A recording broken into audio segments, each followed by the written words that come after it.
네, 여러분 책은 잘 읽어보셨나요?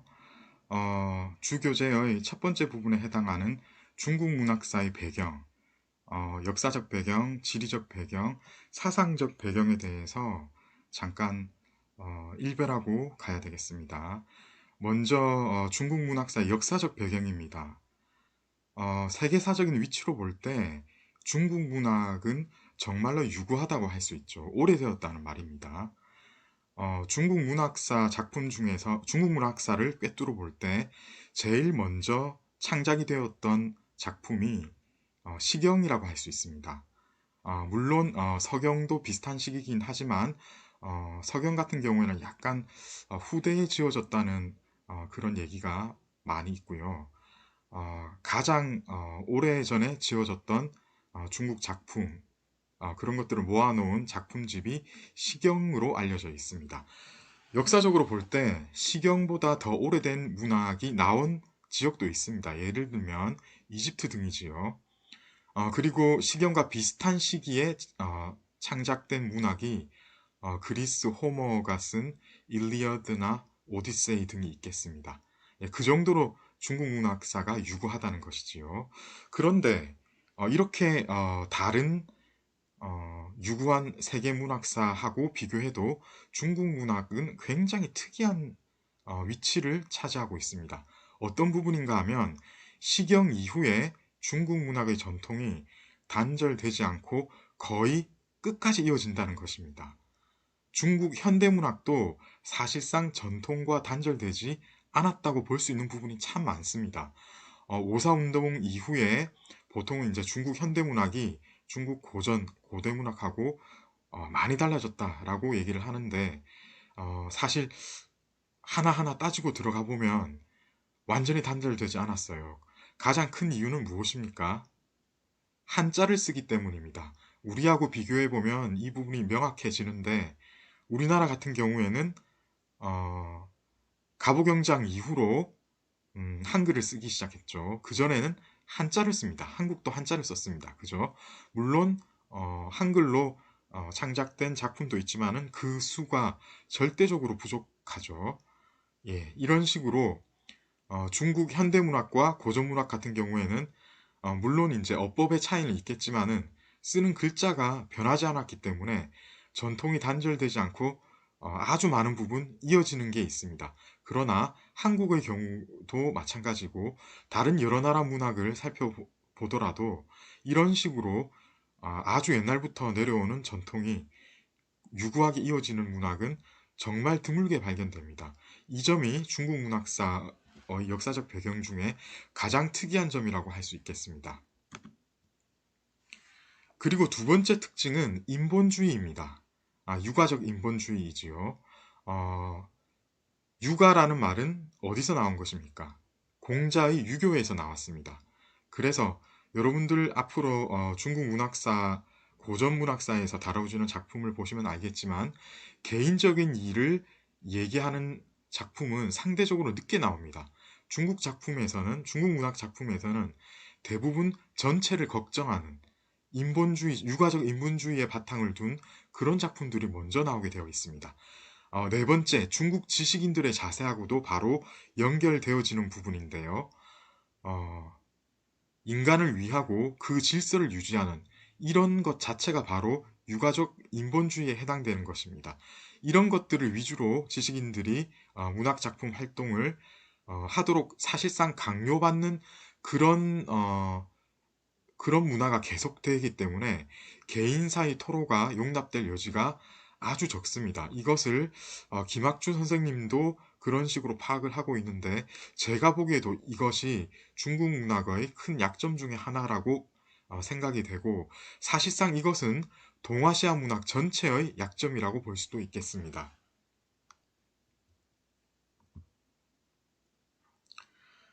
그리고 중국 문학의 지리적 배경에 대해서 말씀을 좀 드려야 될 게 있습니다. 중국 문학을 하려면은 문학 자체가 여러 지역에서 상당히 특수한 형태로 발전되고 소멸되고 이런 것들이 계속되어지고 있습니다. 그 중에서도 가장 두드러진 특징이 북쪽 지역에서 형성되는 문학의 양식, 그리고 남쪽 지역에서 형성되어지는 문학의 양식이 두드러지게 차이가 난다는 것. 이것이 가장 중요한 핵심에 해당되겠습니다. 북쪽 지역이라면은 황하 이북을 가리키게 되겠고요. 남쪽 지역은 장강, 이남을 이야기하게 되겠습니다. 먼저 북쪽 같은 경우에는 아무래도 위쪽에 위치하다 보니까 날씨가 한랭하겠죠. 그렇습니다. 날씨가 한랭하다 보니까 작물이 잘 재배가 안 됩니다. 그러다 보니까 물자가 부족하고 따라서 사람들 사이에서 다툼이 많을 수밖에 없습니다. 너무 당연한 거겠죠. 한정된 자원을 나눠 가져야 되니까 사람들이 성격이 거칠고 날카로워집니다.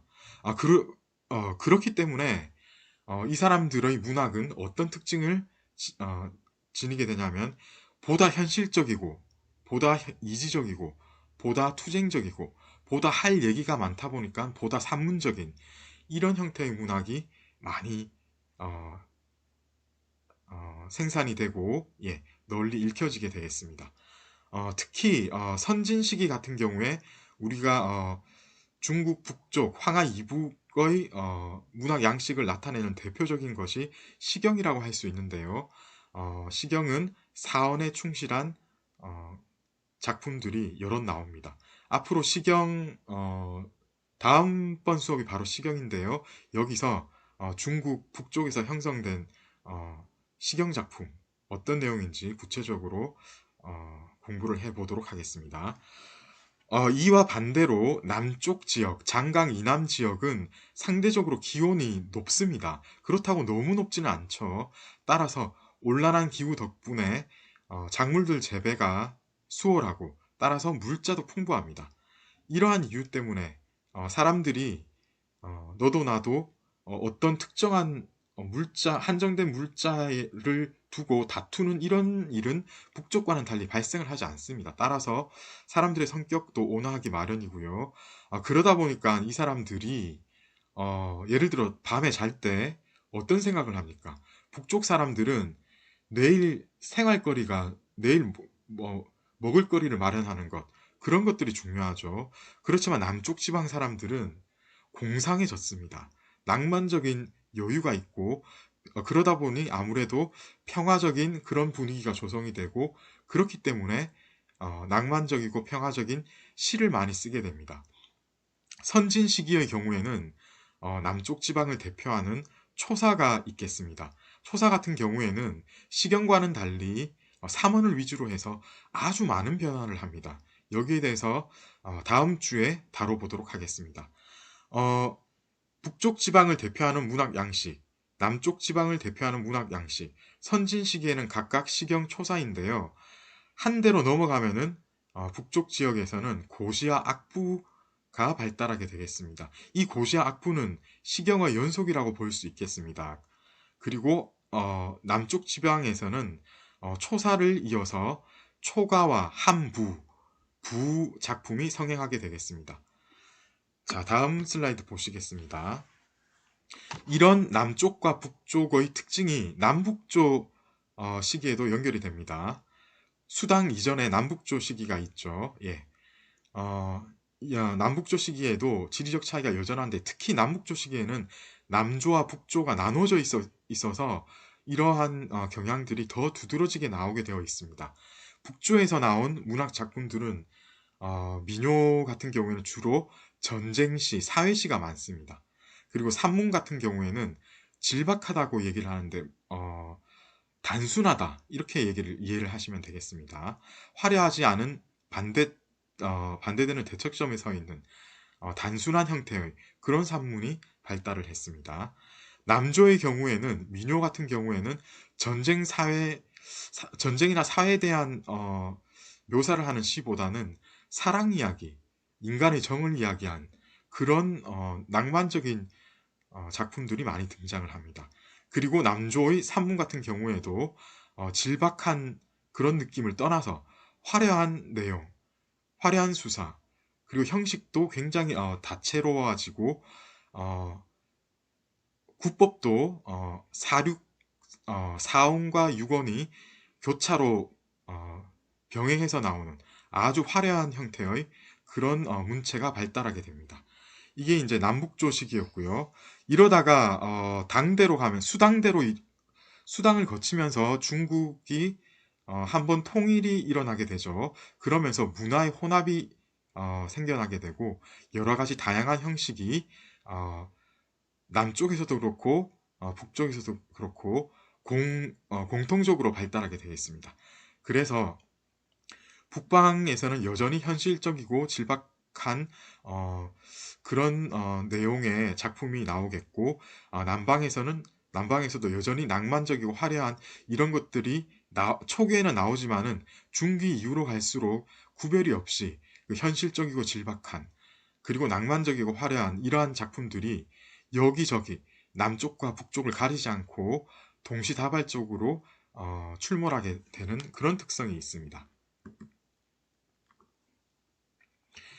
중국 문학의 사상적인 배경에 대해서 말씀을 좀 나눠보도록 하겠습니다. 중국 문학의 사상은 크게 어떻게 나누어집니까?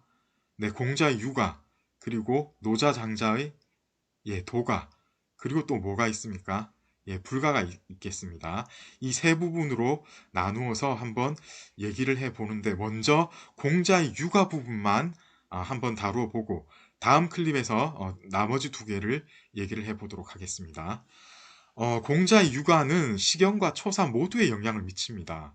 공자 같은 경우에는 예와 악을 중요시했죠. 예는 외면과 형식을 다루는 것입니다. 그래서 몸과 진과 인간관계를 다스리는 그런 것을 공자는 예라고 얘기를 하고 중요시했습니다. 그리고 저거는 노래에 해당을 하겠는데요. 내면과 내용에 해당을 합니다. 그리고 이 음악을 통해서 공자는 사람의 내면적인 가치, 성정을 다스릴 수 있다고 보았습니다. 어, 중국 중국 역사를 통틀어서 유교가 미친 영향은 지대합니다. 육아적 기준에서 봤을 때 문학의 공리성, 이것이 중국 문학을 평가하는 가장 큰 중요한 기준이 되었습니다. 어, 사람을 올바르게 교화시키려는 목적으로 어, 중국 사람들의 문학을 하려는 목적 중에 가장 큰 것이 바로 사람을 올바르게 교화시키려는 것이었다는 것이지요. 이런 문학의 목적성에 대해서 장점과 단점으로 나누어서 말씀드릴 수 있겠는데요. 먼저 장점으로는 현실주의적이다. 이렇게 이야기할 수 있겠죠. 가장 사람들하고 관계되는 부분, 그런 부분에 대해서 얘기를 하게 되어 있으니까 현실주의적이다라고 좋은 평가를 내릴 수가 있는 반면에 단점을 얘기하자면은 너무 관념적, 사변적으로 흐르고 인간의 감정에 대해서는 얘기를 할 수 없는 지점이 분명히 발생합니다. 이런 게 큰 단점으로 작용할 수가 있겠습니다. 특히 성리학으로 유학이 발전하게 되면은 이런 부분이 명확하게 드러나게 되어 있습니다. 남송 이후를 거치면서 특히 북송대에 주도니, 정호, 정의, 그리고 주희 이런 사람들을 거쳐서 성리학이 주자학으로 집대성이 되겠습니다. 신유학이라고도 얘기를 하죠. 이것은 조선시대 이희로 연결되는 바로 그 학문이 되겠습니다. 성리학 같은 경우에는 존재의 근원 파악에 몰두하는 학문입니다. 그래서 여기서 가장 중요시하는 것은 도를 탐구하는 것이 되겠습니다. 도라는 것은 무엇인가 하면은 자연과 사회를 관통하는 내재적인 원리에 해당이 되겠습니다. 그러니까 구체적으로 살펴보자면은 이나 기나 성 이런 것들 굉장히 추상적인 명제들이지요. 이런 것들 연구에 집착하게 되어 있기 때문에 성리학은 너무나 관념적이고 사변적으로 흐를 수밖에 없는 본질적인 이유가 있습니다. 어, 조선시대도 그렇지만은 중국 문학에서도 이제 성리학이 득세한 시기가 있었는데요. 이런 시기에는 문학의 문학과 예술 같은 경우 쓸데없는 것으로 치부하고 그런 것들의 가치를 굉장히 폄하한 그런 시대가 있었습니다. 특히 어, 중국 문학에서도 조금 그렇지만은 조선시대 같은 경우에는 한국 같은 경우 조선시대 이런 게 너무 심하게 극단적으로 흘렸던 경우가 있지요.